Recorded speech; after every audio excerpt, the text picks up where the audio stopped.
A mi parecer, de lo que yo he leído, la palabra que para mí queda más precisa o embona mejor con el Evangelio de Juan es la palabra creer. ¿Sí? No sé si recuerdas que al final del Evangelio Juan establece el propósito del libro y dice, todas estas cosas escribo para que el que las lea, crea. ¿Sí? Y todo lo que hemos visto hasta ahora es en realidad bajo esta premisa de creer o no creer.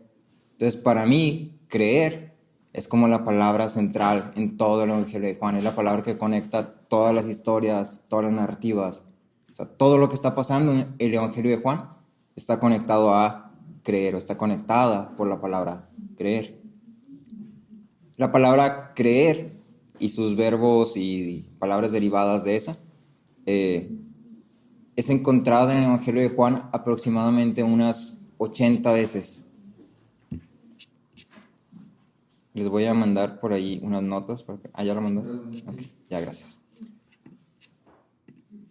Entonces, es muy interesante ver que es una de las palabras más repetidas en todo el Evangelio de Juan. ¿Sí? Y es muy interesante ver que no vas a encontrar ningún capítulo ni ninguna como porción o sección de versículos que no contengan la idea de creer o la palabra misma de creer. Decíamos del testimonio, decíamos de fe, decíamos de estas cosas, pero finalmente todas esas también es ¿para qué testificas? Para que crean, ¿sí? Entonces, la idea de creer para Juan es una idea no solamente relevante, es una idea fundamental, es una idea crucial, ¿sí? Entonces, Juan tiene como intención presentar un argumento y una narrativa para que las personas crean en algo específico, ¿sí? Y a través de estas narrativas, nosotros podemos observar y podemos notar que Jesús, en sus acciones y sus palabras, tiene también una misma intención. ¿Sí? Entonces, la intención tanto de Jesús y de Juan por medio de ese evangelio es que los hombres crean. Se nos ha dicho ya muchas veces como esta idea, ¿no? Debes de creer, es imprescindible tener fe. Sin fe es imposible agradar a Dios. Si cree en la obra de Cristo, cree en Dios. Pero una pregunta que nunca nos hacemos realmente o nunca profundizamos es, ¿qué es creer? ¿Sí? ¿Qué significa creer? ¿Qué debo creer? ¿Sí? Porque yo puedo decir, creo en la Navidad. Puedo decirlo y puedo decirlo sinceramente, creo en la Navidad. ¿Sí? Creo que neva en Torreón a veces. Estoy creyendo. ¿Sí? Pero entonces nunca nos preguntamos esta parte de qué es creer según la palabra. ¿Sí? ¿Cómo puede alguien creer si no sabe lo que es creer? La Biblia presenta lo que es creer y es necesario tener una comprensión clara y suficiente de lo que significa esto para poder realmente decir, creo en Cristo. Entonces, en esta sesión, en esta porción que tenemos de Juan, nos vamos a dedicar a analizar la declaración de los samaritanos. Específicamente vamos a enfocarnos en el versículo 42, cuando los samaritanos dicen, ya no creemos por lo que tú has dicho, porque nosotros mismos le hemos oído. Y sabemos que este es en verdad el Salvador del mundo. Vamos a tomar esta declaración, esta confesión, vamos a como analizar la estructura y vamos a tomar en cuenta algunos de los factores que rodearon esta declaración o que hicieron que los samaritanos llegaran a esta declaración. Entonces vamos a hablar de lo que es creer, ¿sí? Lo que es tener fe y lo que nosotros como hombres debemos de considerar cuando decimos creo. Entonces, en esta segunda conversación de Jesús con un cierto personaje, no sé si recuerdas que al principio habíamos dicho que en el Evangelio de Juan nos vamos a topar con una serie de conversaciones de Jesús y algunas otras personas. Hasta ahorita llevamos 2. Habíamos visto a Nicodemo y ahora estamos con una mujer samaritana. ¿Sí? Trasfondos bastante diferentes, como personajes contrastantes si quieres. ¿Sí? Uno estaba súper preparado, otro era pues a cierto grado de ignorante, vamos a decirlo. ¿Sí? Y finalmente vemos que uno no recibió y otro sí recibió. ¿Sí? Entonces, la revelación de Cristo provocó en esta mujer samaritana un cambio drástico. ¿Sí? Cambió toda su percepción de pies a cabeza.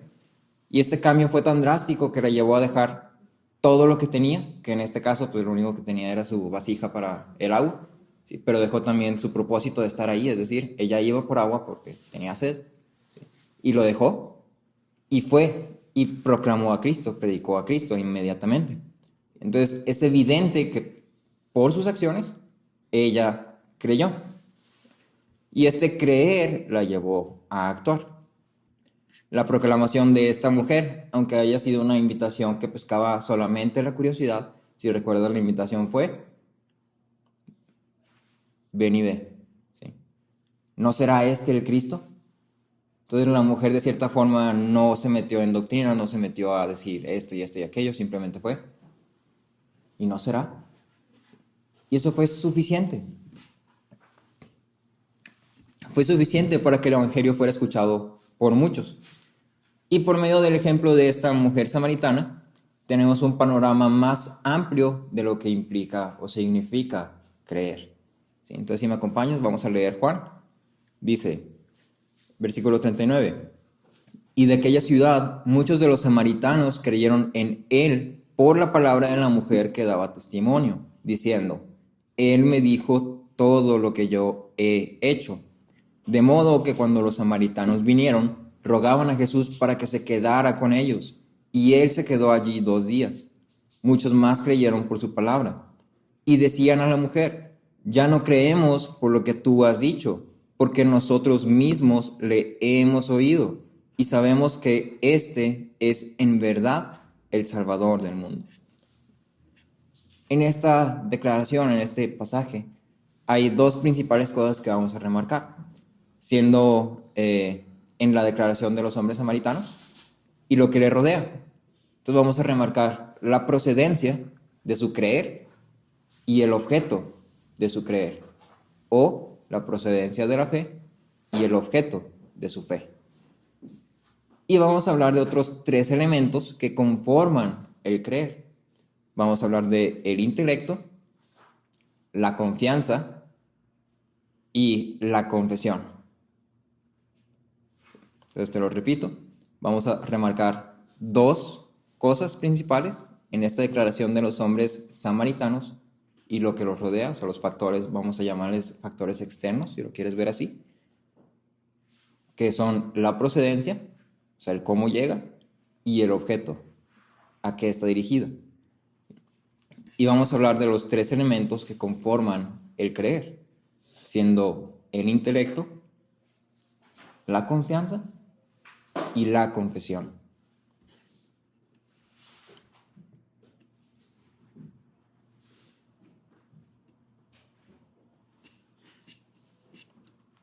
Muy bien. Entonces vamos a ver primero la procedencia. ¿Qué entiendes tú por la palabra procedencia? ¿De dónde viene? Sí, ¿de dónde viene la fe? De Dios, sí. La fe viene de Dios y eso es algo que mientras estamos en esta sesión quiero que no se te olvide.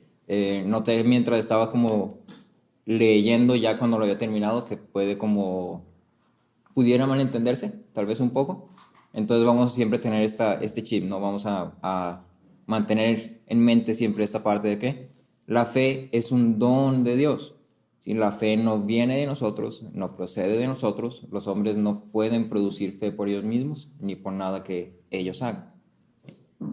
Pero hay ciertas cosas que los hombres, hay ciertos requisitos, vamos a llamarlos, ¿sí? Que son los que vamos a estudiar un poquito más a fondo. Pero por ahorita te pido que tengas siempre en mente esto. La fe es un don de Dios. Solamente Dios puede dar fe a los hombres. ¿Ok? Cuando hablamos de la procedencia de la fe, entonces me estoy refiriendo al cómo llega la fe. ¿Sí? Cómo es que un hombre puede creer, cómo es que un hombre puede llegar a tener fe. Entonces, la fe no nace del hombre, no proviene del hombre, no puede ser producida del hombre. La fe es algo externo al hombre en su totalidad. Solamente el Espíritu puede causar fe en el hombre. La fe siempre es fruto del Espíritu. Y aún así no podemos ignorar que la Biblia es clara en Romanos cuando dice, la fe viene del oír y el oír por la palabra de Cristo. ¿Sí? Entonces la fe viene del oír y el oír por la palabra de Cristo. Cuando hablamos de la procedencia de la fe, el cómo llega a los hombres, aunque Dios puede y obra de todas las formas que desee y que quiera y que sean conformes a su voluntad, Dios ha elegido un medio principal por el cual la fe va a ser propagada, ¿sí? Pudiendo usar milagros, como lo hacía en el Antiguo Testamento, pudiendo utilizar el testimonio de la creación misma. ¿Sí? No sé cuántas veces yo sé que hay algunas aquí que les gusta mucho tomar fotos del cielo. ¿Sí? No sé cuántas veces te has parado y como que wow. Y creo que eso es suficiente para que pues ya te quedas así boquiabierto, ¿no? Y dices, o sea, wow. No sé si alguna vez han entrado a estudiar o a leer sobre los insectitos. A mí me gustan mucho los insectos porque digo, es que son cosas así chiquititas, pero luego todos sus mecanismos, sus órganos, toda su fisiología y todo eso es así como que, ¿cómo ocupo tanto? ¡Qué cosa tan chiquita! Sí, entonces pues me es asombroso. Hace poquito estaba viendo unas ranas que por algunas razones, por deformidades básicamente, perdieron como un órgano que les hacía mantener equilibrio. Entonces cuando saltan, se desconectan. Entonces literalmente saltan y en vez de poner las manos como para caer, nomás plop, y así caen. Entonces, pues, no sé, me parece asombroso eso a mí. Sí. Pero finalmente la creación misma es más que suficiente para llevar a todos los hombres a darse cuenta que hay algo más. ¿Sí? Nuestro mismo cuerpo es una cosa, o sea, wow. ¿Sí? Entonces, a pesar de que Dios pudo haber usado cualquier cosa, Él decide utilizar un medio específico. Ha elegido utilizar el instrumento más débil, más volátil y menos eficaz, vamos a llamarlo. Ha elegido utilizar a los hombres pecadores como el medio por el cual el evangelio es propagado, como el medio por el cual llega la fe. En Corintios leemos que dice, sino que Dios ha escogido lo necio del mundo para avergonzar a los sabios. Y Dios ha escogido lo débil del mundo para avergonzar lo que es fuerte. También ha escogido lo vil y despreciado del mundo, lo que no es, para anular lo que es. Eso es 1 Corintios 1, 27 al 28. Sí, todos los versículos están ahí en las notitas. ¿Sí? Entonces, si leo uno y no te lo digo, ahí lo puedes checar. Según lo que hemos visto en Juan, el creer de esta mujer y de los hombres samaritanos tienen un principio en común. Ambos, la mujer y los hombres samaritanos, fueron presentados con la palabra de un cierto modo u otro, a un cierto grado u otro. ¿Sí? Con la mujer vemos que tenía ya cierto conocimiento de las escrituras, limitado, poco, lo que tú quieras, pero sabía que había una figura mesaica, ¿sí? Sabía que había debates teológicos, sabía que existía la adoración y que es algo que se debía hacer, ¿sí? Sabía que había un contexto de lucha entre judíos y samaritanos, o sea, tenía cierto conocimiento. Y puedes asumir también que los hombres samaritanos, que eran más aceptados para estudiar las escrituras, probablemente sabían lo mismo y más, ¿sí? Entonces, tenían una noción de lo que las escrituras decían, tanto hombres samaritanos como la mujer. E incluso podemos decir que los hombres samaritanos fueron presentados con esta noción de algo en que creer por las palabras de la mujer cuando dijo, ¿no será este el Cristo? Sí. Entonces ya había algo en que creer, había llegado de cierta forma. En el versículo 39 de Juan leemos que dice, los samaritanos creyeron en él por la palabra de la mujer. Entonces, ¿de dónde llegó la fe? ¿Cuál fue la procedencia de la fe en este caso? La palabra de la mujer. Sí, exactamente. Entonces, es a través de la predicación de la palabra y a través del testimonio humano que los hombres son presentados con la verdad del evangelio, en la cual, una vez siendo expuestos, tienen algo en qué creer. Sí, vamos a comenzar desde ahí. Una vez que son expuestos a la palabra, tienen algo en qué creer. No significa que ya creyeron, no significa que ya tienen fe, simplemente tienen un algo en que creer. La mujer fue quien llegó con los hombres hablándoles de este tal Cristo. Y en esta invitación vemos a la mujer como un instrumento siendo utilizado como un medio por el cual muchos hombres fueron traídos a creer en Cristo. ¿Sí? Entonces la fe llegó por medio de la palabra de una mujer samaritana. El testimonio humano es muy frecuentemente el principal medio por el cual Dios produce fe en los corazones de los hombres. Hay una cierta importancia en esto. Y lo puedes ver así. El hombre es incapaz de creer en algo que ni siquiera sabe que existe.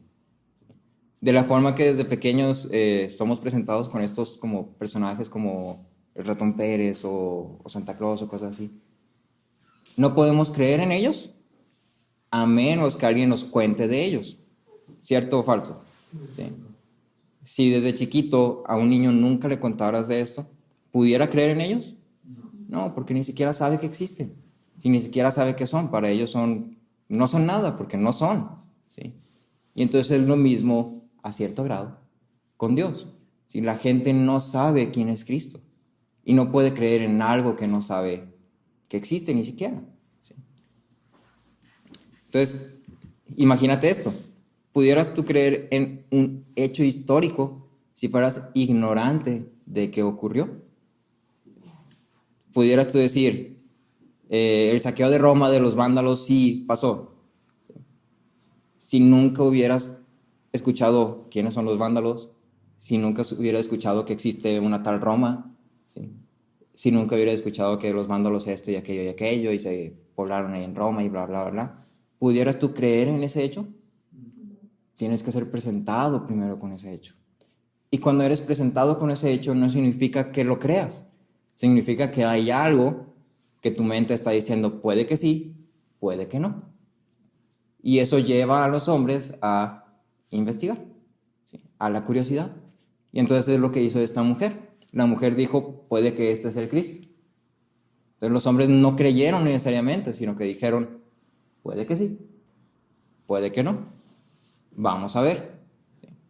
Pero finalmente ya tenían ese algo. ¿Sí? Entonces, ¿cómo pudieron los hombres hacerse esta pregunta? La pregunta más importante de todas sus vidas, que es, ¿soy o no soy salvo? Si ni siquiera hay una noción de algo de lo que necesitan ser salvados. Entonces es por ello que el principal medio somos nosotros. El principal medio por el cual los hombres pueden llegar a hacerse esta pregunta, ¿soy o no soy salvo? Somos nosotros. Es nuestra misión como iglesia presentar a los hombres con este algo en que creer. Dios nos ha llamado a todos los creyentes a propagar su evangelio. Y esto es de mucha importancia y urgencia. Los hombres no van a poder tener fe en el Hijo de Dios si no conocen que hay un Hijo de Dios. Arthur Pink decía, es el testimonio personal de los creyentes y la predicación de la palabra que son los medios divinamente designados para la propagación del cristianismo. ¿Sí? Testimonio de los creyentes, predicación de la palabra. ¿Sí? Los principales medios divinamente designados. Y Calvino decía, Dios usa la agencia del hombre u obra inmediatamente por su propio poder. Es siempre por su palabra que se manifiesta a aquellos quienes Él desea atraer a sí mismo.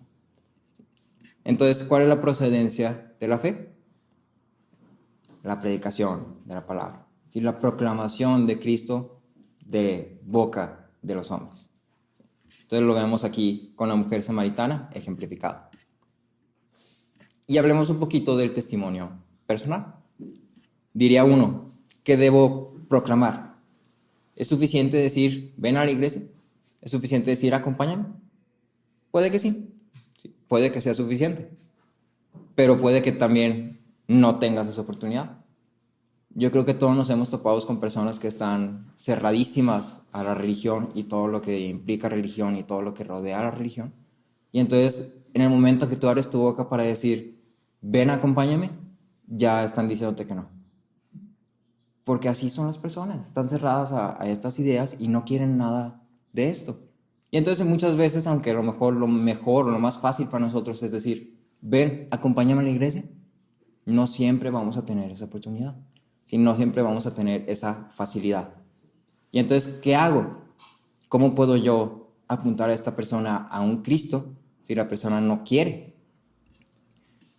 Y es aquí donde entra la principal ventaja que tenemos nosotros para propagar la fe.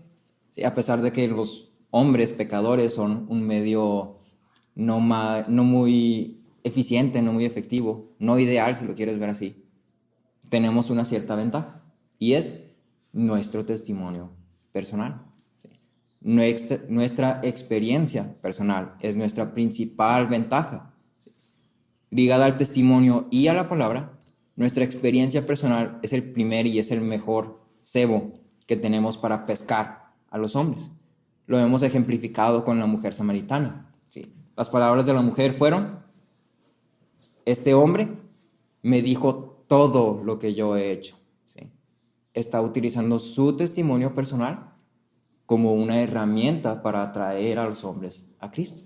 ¿Sí? Y fue bastante efectivo. Entonces la mujer utiliza su experiencia personal para atraer a otros a Cristo.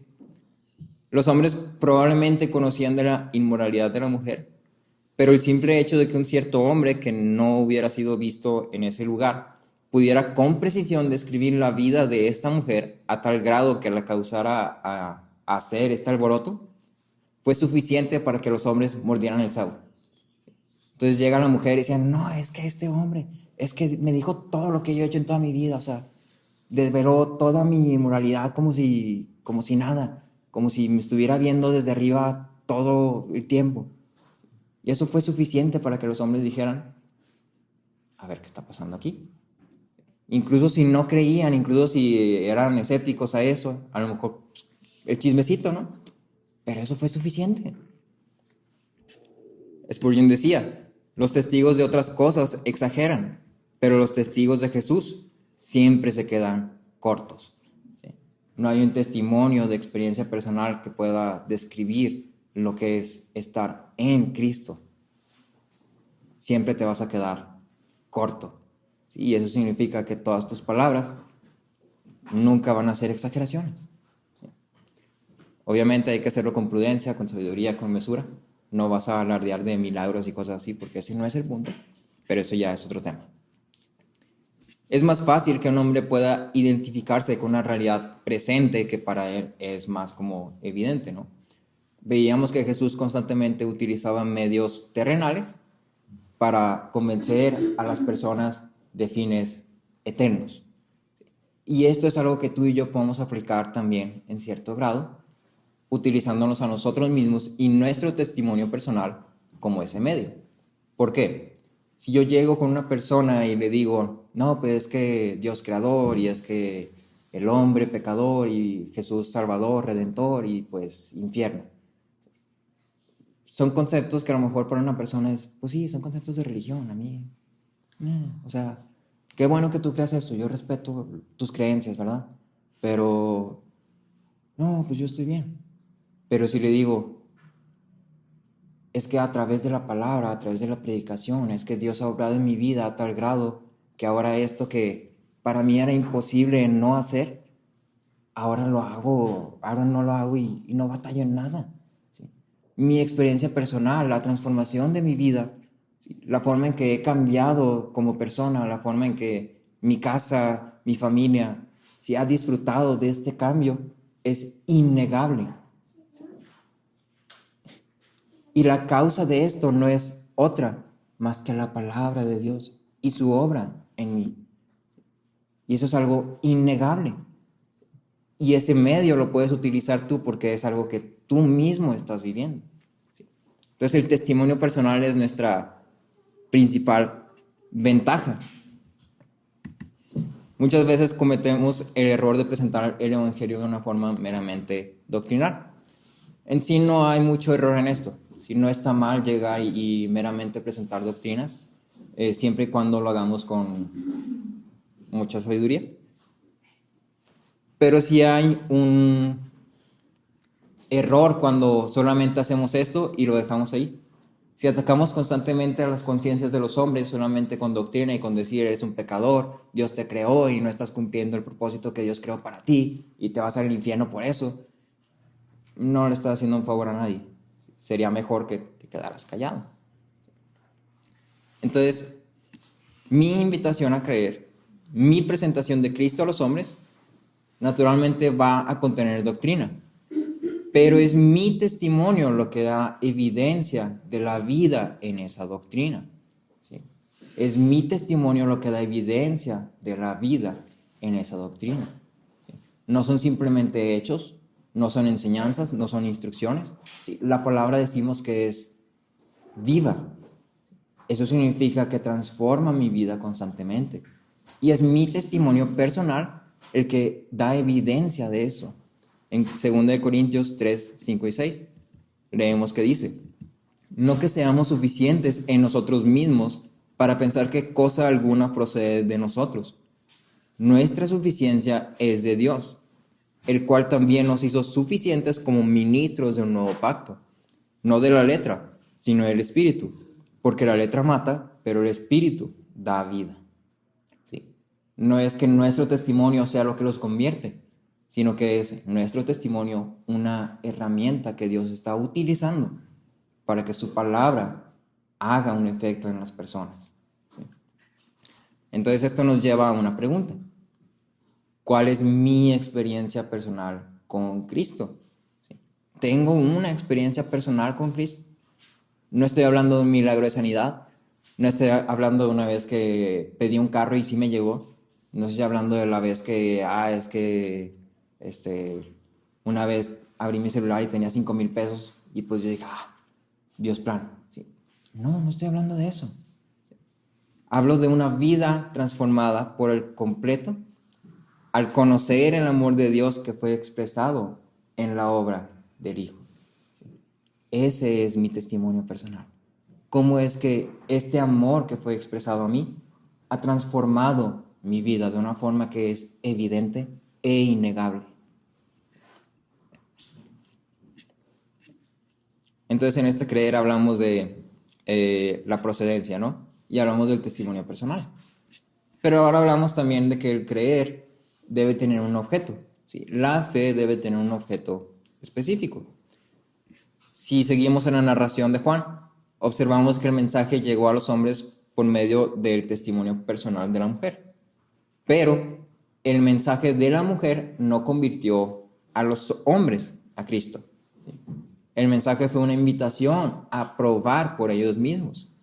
El mensaje de la mujer en sí no tenía salvación. El mensaje de la mujer no salvaba.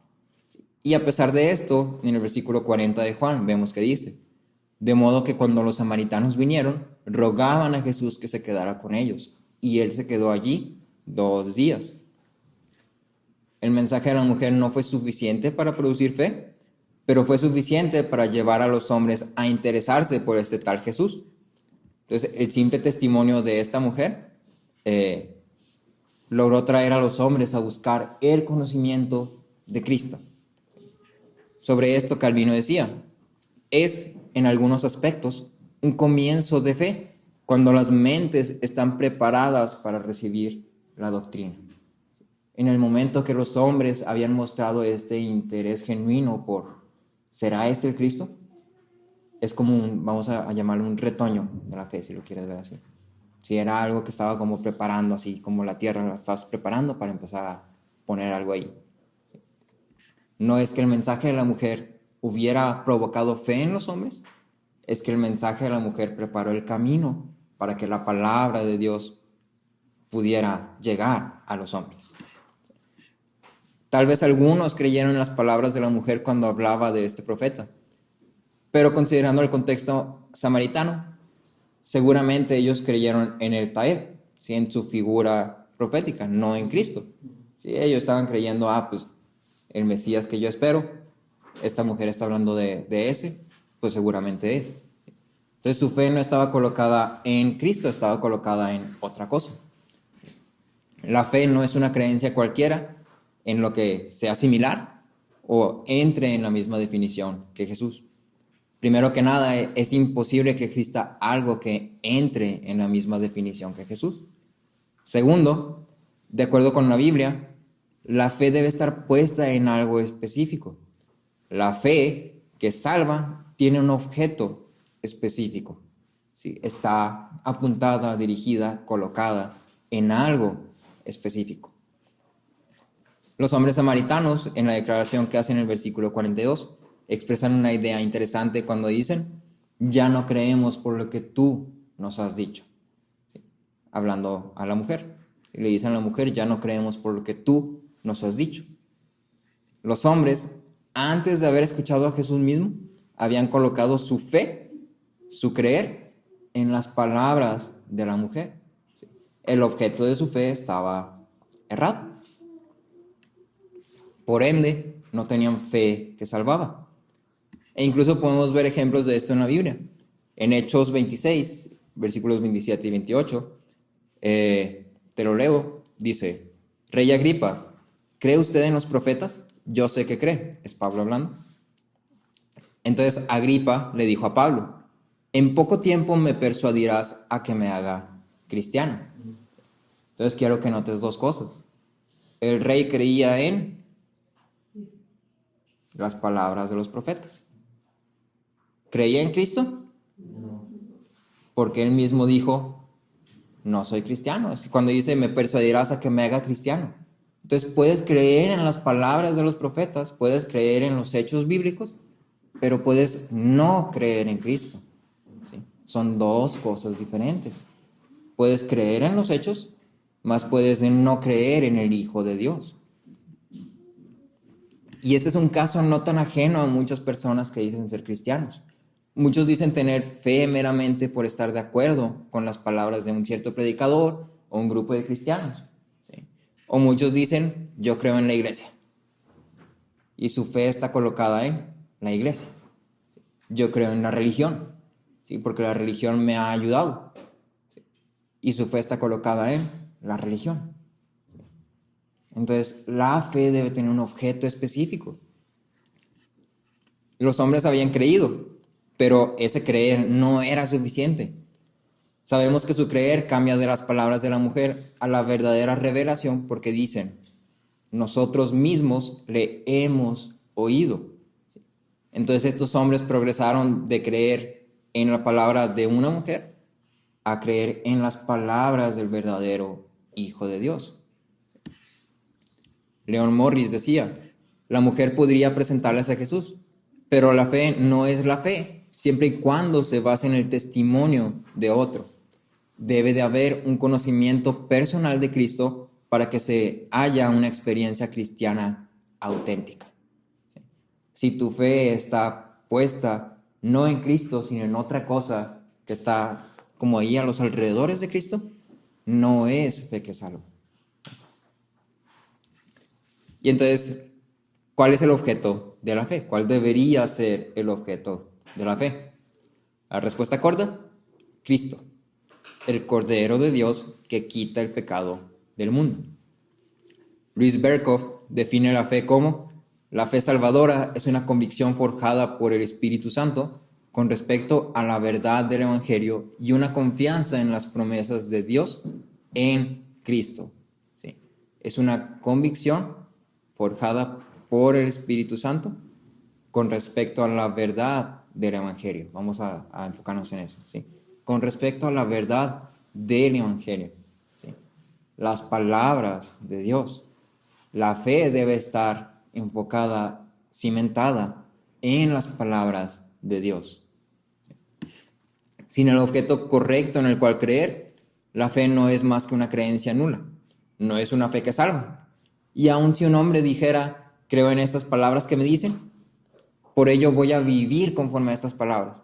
Si yo creo en el estándar moral o ético de la Biblia, si creo en lo que enseña el cristianismo, si su fe no está puesta en Cristo como su Salvador, no es fe que salva.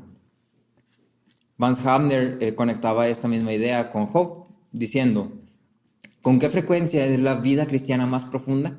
O como sea que la llamen, rumores. La hemos escuchado en un sermón, la hemos leído en un libro, pero hasta ahí. Job lo sabía de memoria, no de oídas. Y él dijo, he sabido de ti solo de oídas, pero ahora mis ojos te ven. ¿Sí? Podemos tomar a Job como ejemplo. Creía, pero hasta que le fue revelado, pudo decir verdaderamente y genuinamente, ahora mis ojos te ven. Entonces, recapitulando, tenemos dos factores que constituyen al creer. Tenemos la procedencia. La fe llega por algún medio y generalmente ese medio son los creyentes y su experiencia personal. Y tenemos un objeto. La fe no es una creencia sobre cualquier cosa. Hay algo específico en lo que se debe de creer. Si no se cree en ese objeto, la fe no es salvífica. Entonces vamos a hablar ahora de dos elementos en el creer. Dos elementos y un tercero añadido.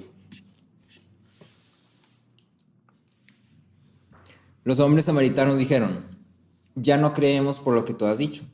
Es decir, ya no creían en las palabras de un hombre, una mujer más específicamente. Dijeron, porque nosotros mismos le hemos oído. Es decir, ahora creían en las palabras de Cristo, porque ellos mismos lo habían escuchado, en las palabras de Dios. Y finalmente confiesan, y sabemos que este es en verdad el Salvador del mundo. Y es específicamente en esta confesión que encontramos, de manera muy condensada, dos elementos de la fe que estos hombres profesaban. Su fe, evidenciado por su confesión, era fe que salvaba. Y en su confesión ellos demuestran dos cosas. Uno, sabían quién era Jesús. Y dos, confiaban en él. En su confesión demostraron saber quién era Jesús y confiar en él.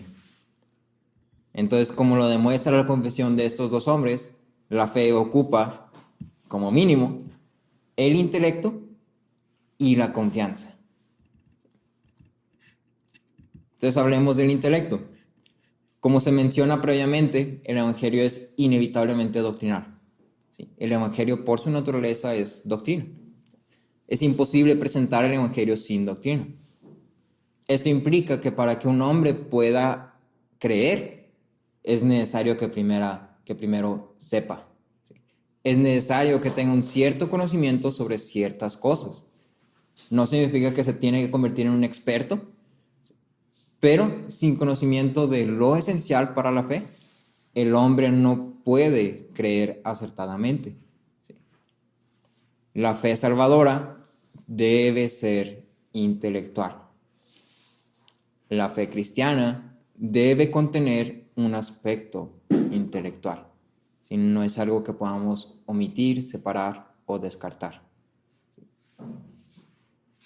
Calvino decía, la fe, sin embargo, consiste en el conocimiento de Dios y de Cristo. Y luego decía, el verdadero conocimiento de Cristo consiste en recibirlo como es ofrecido por el Padre, es decir, como investido con su evangelio. Porque como Él es designado como el fin de nuestra fe, no podemos tender directamente hacia Él, excepto bajo la guía del evangelio. ¿Sí? Hay solamente un Cristo, y ese Cristo es presentado en el evangelio. La fe es intelectual porque requiere que conozcamos a este tal Cristo. Si no tenemos algo en que creer, la fe que podamos tener no es fe que salva. Entonces, no podemos ignorar el hecho de que es necesario que el hombre debe ser capaz de entender, hablando de una comprensión teórica. Si meramente estamos hablando de una comprensión teórica. Si entiendo los hechos, entiendo la historia, si lo comprendo. Si mi mente se lo sabe, así como aprendí cómo hacer esta receta de pastel o aprendí cómo hacerme un cereal cuando estaba chiquito. ¿Sí? Mi mente sabe hacerlo, lo entiende.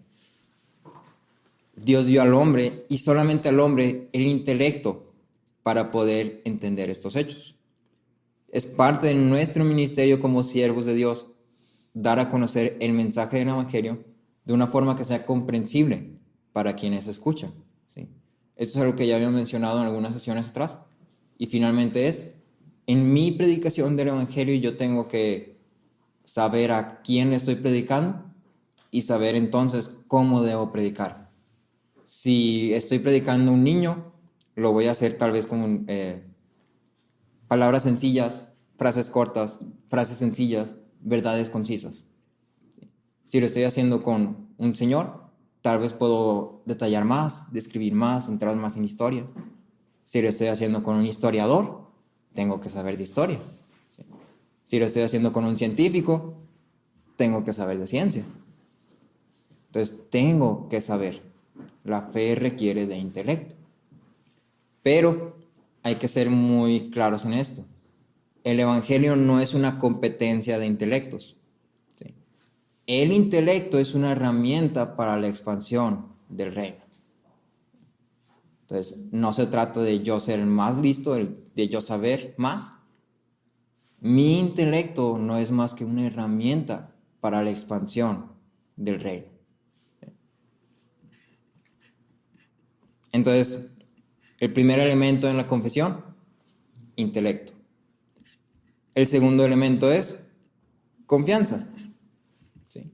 Creer en Cristo requiere el intelecto, pero el intelecto por sí solo no es suficiente para creer en Cristo. Como lo veíamos con Nicodemo, un caso muy claro, a pesar de que conocía todo sobre la ley, hacía falta algo crucial para que tuviera fe verdadera. Los mismos samaritanos tenían una noción sobre este taeb, pero esto no era verdadera fe. ¿Sí? Sabían, podemos decir que sabían, ¿sí? Tenían algún conocimiento teológico básico, si lo quieres ver. Sabían, suficiente, supongamos. La verdadera fe, en conjunto con el conocimiento de lo esencial para salvación, requiere también una confianza sobre aquello que se conoce. Calvino decía, la fe es una confianza firme y eficaz, no una mera noción. ¿Sí? No es nada más tengo una idea y ahí lo dejo, es un confiar en eso que conoces. Entonces, si regresamos al recuento de Juan, Juan dice que los hombres decían, los hombres samaritanos, hemos oído y sabemos, pero presta atención a lo que afirman saber. Ellos dicen, sabemos que este es en verdad el Salvador del mundo. Su fe no se limitó a un ejercicio intelectual, no se quedó en un ahora sabemos, sino que culminó en esta confesión de decir, este es el verdadero Salvador del mundo. Y en esta confesión muestran que su percepción había sido cambiada totalmente. El simple hecho de que reconocieran a Cristo como el Salvador del mundo implica que reconocían que el mundo necesitaba ser salvado. ¿Sí? El hecho de que reconocieran esta necesidad del mundo implica que sabían el estado del mundo, es decir, el pecado. El hecho de que reconocieran que el mundo estaba corrompido en pecado implica que también reconocían que ellos estaban corrompidos por el pecado. ¿Sí? Y finalmente, el hecho de que reconocieran ellos que estaban corrompidos por el pecado implica que reconocían que necesitaban un Salvador. ¿Sí? Entonces, su fe no era solamente conocimiento, era una confianza en Cristo fundamentado en el conocimiento. ¿Sí? Por eso ellos confesaron, este es el verdadero Salvador del mundo. Sé quién es Cristo. Sé que es el Cordero de Dios que quita el pecado del mundo. Sé que soy un pecador. Entonces Él es el que salva. Su confesión usó su intelecto y depositó su confianza en Cristo. ¿Sí? La Iglesia Reformada comúnmente se refiere a esto como la característica fiduciaria de la fe. ¿Sí? Fiduciaria. Si tienes oportunidad, te recomiendo que busques un poquito de esto. Hay algunas cosas bastante interesantes. Es un estudio muy extenso, pero hay unas cosas muy interesantes. Entonces, la característica fiduciaria de la fe la definen como el conocer a Cristo y confiar en Él como Salvador. Es mirar a Jesús como la única fuente de salvación. Tristemente, unos tantos muchos pueden llegar a conocer mucho de Dios, pero nunca depositar su fe en Dios. Un caso claro de esto es Martín Lutero. No sé si alguno de aquí ha leído o estudiado un poco de Martín Lutero. Martín Lutero básicamente se dedicaba a estudiar y estudiar y estudiar y estudiar y leer y leer y leer y aprender y aprender y aprender día, noche, día, noche. Se dice que duraba hasta 3 días ayunando solamente para poder estudiar la palabra. Y a pesar de eso, él mismo escribe. Te leo esta cita de Lutero, dice: ¿no es contra toda razón natural que Dios, por su mero capricho, abandona a los hombres, los endurece, los condena, como si se deleitara en los pecados y en tales tormentos de los desdichados por la eternidad?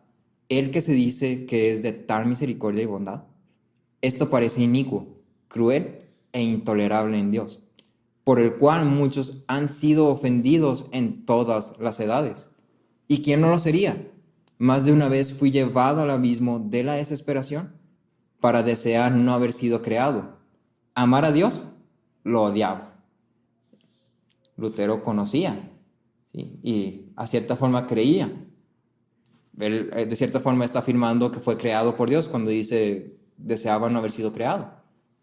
Y a pesar de esto, dice lo odiaba. ¿Sí? Tenía la parte de intelecto, pero no había depositado su confianza en Dios. Entonces no es suficiente creer en las palabras. Debemos estar totalmente convencidos a tal grado que la promesa de salvación que es hecha a los que verdaderamente creen se convierte en mi salvación. ¿Sí? Es depositar nuestra confianza totalmente en Cristo. Herman Bavinck decía: solo por la fe una promesa se convierte en nuestra posesión. Y cuando vamos a la Confesión de Fe de Westminster, dice: los actos principales de la fe salvadora son aceptar, recibir y descansar solo sobre Cristo para justificación, santificación y vida eterna. Entonces, cuando hablamos de confianza, estamos hablando de que esto que conocemos, ahí vamos a colocar nuestra confianza. El conocimiento de la palabra como mera teoría nunca va a ser suficiente para salvar a un hombre. En Juan 3:16 leemos que dice: todo aquel que cree. ¿Sí? No dice todo aquel que sabe. Entonces hay una aclaración importante, ¿no? Es todo aquel que cree.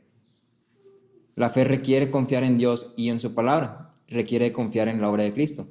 Simplemente saber es inútil. Decir creo en Cristo cuando es genuino es decir, creo que necesito salvación. Creo que Él es el Salvador del mundo. Y todo esto, como dice en Efesios 2:8, porque por gracia ustedes han sido salvos por medio de la fe. Y esto no procede de ustedes, sino que es don de Dios. ¿Sí? Entonces la fe no procede de nosotros. Entonces, en conclusión, para terminar, son 6 puntos. Primero es: debemos predicar y proclamar el Evangelio. Los hombres necesitan conocer a Cristo, ¿sí? Para poder llegar a tener fe. Si no conocen que existe un Cristo, no pueden ser salvos. Entonces debemos predicar y proclamar el Evangelio. Spurgeon decía: no desanimes nada que tienda hacia la fe en Cristo. ¿Sí? Y tomaba el ejemplo de la mujer que tocó las vestiduras de Jesús. ¿Sí? Su fe estaba colocada tal vez un poco desviada, en el sentido de que había malentendido quién era Jesús.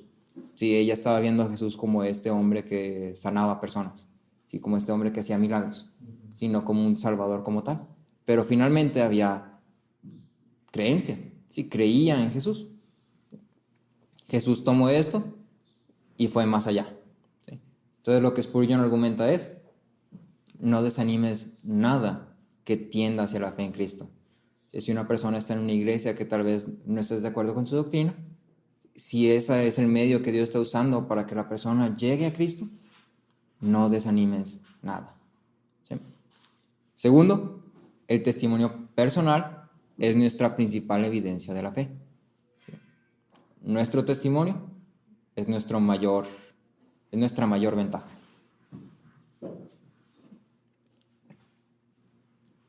Testimonio personal es la principal evidencia de nuestra fe.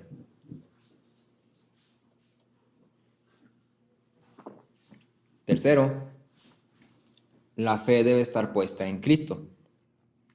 El objeto de la fe debe ser Cristo.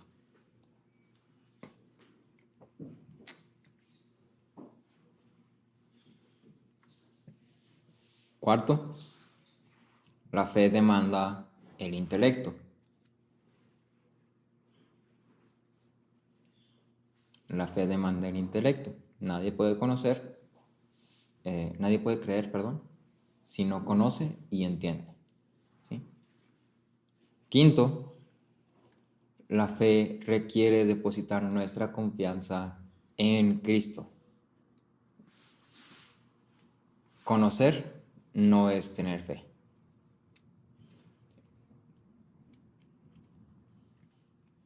Y por último, la confesión es el primer resultado natural y consecuente de la fe. Ahí en las notas están los 6 puntos. La confesión es el primer resultado natural y consecuente de la fe. ¿Sí? Lo vimos con la mujer samaritana cuando fue revelado Cristo. Lo primero que hizo fue proclamarlo. ¿Sí? No es este. Y lo vemos con los hombres samaritanos que ahora conocieron y decían, este es el verdadero Salvador del mundo. ¿Sí? Entonces la confesión es una parte importante. ¿Sí? Es algo crucial para nosotros. Si no hemos confesado a Cristo como nuestro Salvador y nuestro Señor, estamos con una fe incompleta.